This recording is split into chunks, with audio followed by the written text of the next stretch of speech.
في نوع من الوجع مش بيبان ولا في ملامح الوش ولا في الكلام.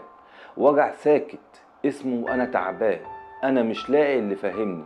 الوجع ده بيدخل جوه بيوت كتير، بيفضل قاعد بينهم ويبدأ يفك كل حاجة، كلمة بكلمة وزعل بزعل وسكوت بسكوت أكبر. في أيام بتحس إنك مش عايش، بس بتعدي عليك الأيام دي زي اللقمة في الزور، وتعدي وانت ساكت وانت مخنوق وانت مش فاهم اللي بيحصل ايه، بس انك انت وحبيبك بقيتوا غربة عن بعض، رغم كده عايشين في نفس البيت تحت سقف واحد، وحالتكم النفسية بتتغير كل يوم عن التاني.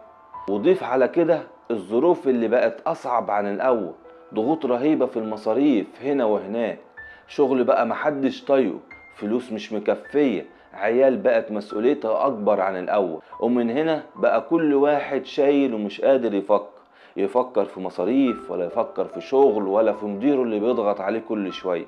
وهي من ناحية تانية مضغوط عليها بين شغلها في بيتها وتربية عيالها ولا حتى اهتمامها لجوزها.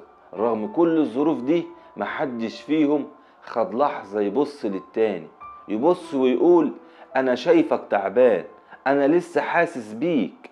في كلمة لو اتقالت بتخفف كتير، وفي حضن لو اتاخد بيرجع الروح تاني. بس الحقيقة كله بيتحجج إن مفيش وقت أو حتى مفيش طاقة، لأن كل واحد متوقع إن التاني هو اللي هيبدأ. تفتكروا الخناقات اللي بتحصل جوه البيوت دي بتحصل ليه؟ عشان مصاريف ولا عشان قلة أكل مثلا ولا عشان حتى مفيش خروجات؟ الخناقات كلها بتدور على فقدان الثقة بين الاتنين.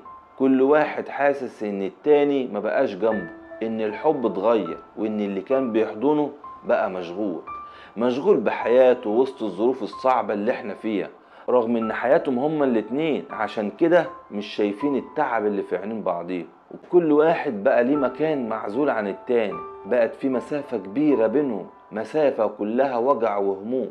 الظروف والضغوط خدت مننا احسن حاجة، الحب والمسامحة والرحمة بين الأحب. هو ده اللي اتنسى ومحتاجين نرجعه من تاني. هنفضل على كده ونستنى الانفجار الأكبر ولا نبدأ إحنا؟